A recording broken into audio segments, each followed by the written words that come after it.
Juan David Tina, Agence France Presse via Getty Images, we will be effective in the eradication and substitution of illegal crops, accompanied by productive opportunities for farmers and a crackdown on drug traffickers, President Ivan Duque promised. By Ann Guerin and Anthony Fiola, Washington Post, Bogota, Colombia, promising the drug crackdown demanded by President Donald Trump. A young, conservative and unusually pro-Trump leader took power in Colombia on Tuesday, as Washington celebrated an ally against leftists including the anti-American president of next-door Venezuela. Standing in rain and a stiff wind before a wall of roses and other flowers in historic Bolivar Plaza, newly elected President Ivan Duque listed the expansion of coca production, corruption and the terror of drug cartels among the problems he will address. He also pointed to a rise in killings of social movement leaders as one of the threats to the country's fragile peace pact that ended 5 decades of war. Start your day with the news you need from the Bay Area and beyond. Sign up for our Morning Report weekday newsletter. The time has come for us all to unite to confront illegalities, including drug production and trafficking, Duque said in an inaugural address focused on issues of justice and security. Ad choice advertising and red invented by Teeds. Duque, 42, has advocated a more aggressive approach to the drug war, positioning him as a leading ally of the Trump administration. We will be effective in the eradication and substitution of illegal crops, accompanied by productive opportunities for farmers and a crackdown on drug traffickers, Duque promised. He pledged a law enforcement principle that whoever does it, pays for it, and said he will immediately present a bill to strengthen laws that target drug trafficking and kidnapping. Building peace, Colombians, means to defeat the drug cartels, he said. Duque thanked the United States for its support but did not mention President Trump by name. Security for the open-air inauguration here included 10,000 police officers in the city and thousands more on alert, as well as a radar-enforced ban on drones. Estimates showed Colombian coca production at a record high in 2017, and the top White House drug official pronounced it unacceptable in June.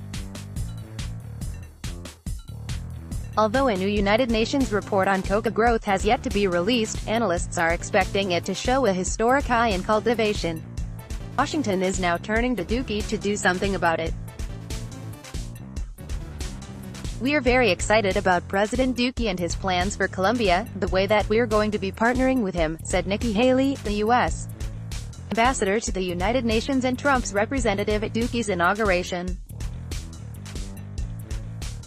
I think he's got a very aggressive vision of where he sees the situation going, Haley said, including making what she called needed improvements to the historic 2016 peace agreement with rebels.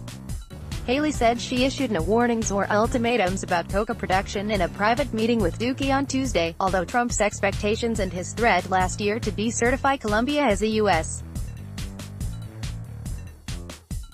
partner against drugs hang over the new relationship.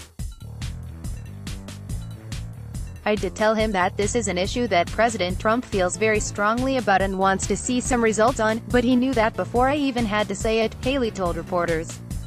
They don't need to be lectured to. They don't need to be told what to do. I did tell him our concerns, but our concerns are their concerns. Trump has said that drugs grown in Colombia and other Latin American nations, primarily for the U.S. market, are a deadly assault on Americans.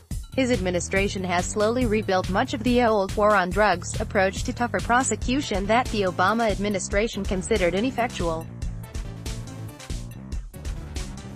Trump's sudden threat to Colombia last fall, which stunned and offended the government of Juan Manuel Santos, came amid frustration that the United States had spent about $10 billion to fight drugs and promote security in Colombia only to see coca production increase, a U.S.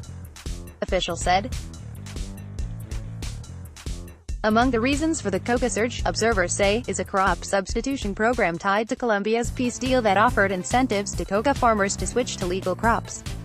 Those incentives were so lucrative that some rural dwellers planted more coca to earn more cash.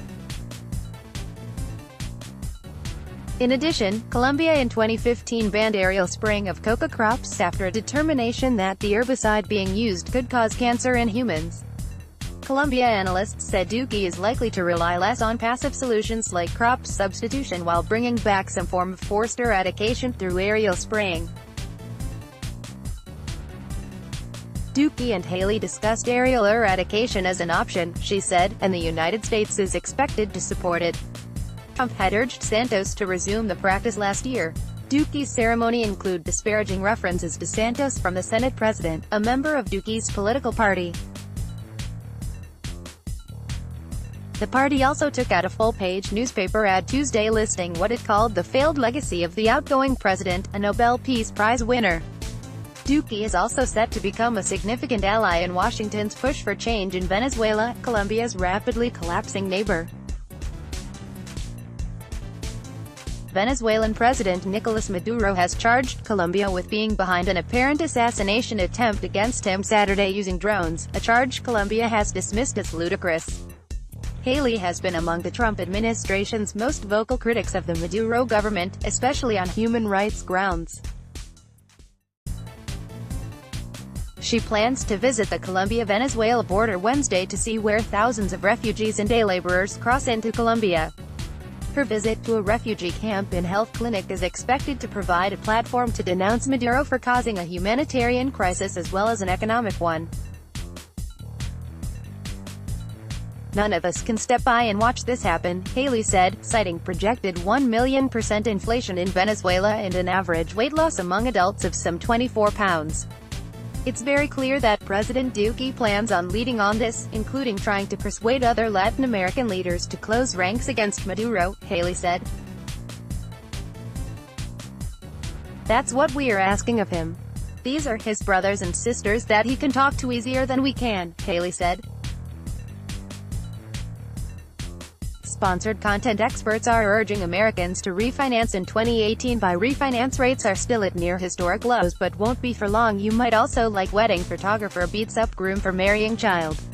Straits Times Ferrari driver, 73, admits causing Orchard Road. Straits Times Green Card USA. Check if you are eligible to apply. U.S. Green Card. Recheck the unusual link between coconut oil and Alzheimer's memory repair protocol.com. When cancer strikes, the cost often goes beyond. Prudential Insurance Singapore. A Singaporean guide to dividend investing. The fifth-person map of California's top 10 fires. Mendocino Complex. MercuryNews.com. Surprise. Mega Millions winners take the day off work. MercuryNews.com. President Trump rips LeBron James, says, "I like Mike." MercuryNews.com. Watch California wildfires smoke. Forecast and video. Katie Holmes just can't quit Jamie Foxx, despite his publicly humiliating her with other women. The world's most beautiful waterfalls to visit. Photos, far and wide. 4 people hurt after car flips over on Air Raja Expressway. Straits Times Currency Trading Basics. What you need to know. IG Singapore. All in the Family. Leonardo DiCaprio and Al Pacino's 21-year-old stepdaughter, together in Street. Trope. Melania Trump enjoyed separate hotel rooms in CNN, not Fox News, on recent trip abroad. Report says chiropractors baffled. Simple stretch relieves years of back pain. Healthhacktips.com. Designing your favorite beer from farm to glass at SolidWorks. Singapore chiropractors shocked. One device relieves years of back pain. Back hero. Ask Amy, "I think something's up between my wife and this teen boy." Bill Cosby's daughter dies a month before his new trial starts.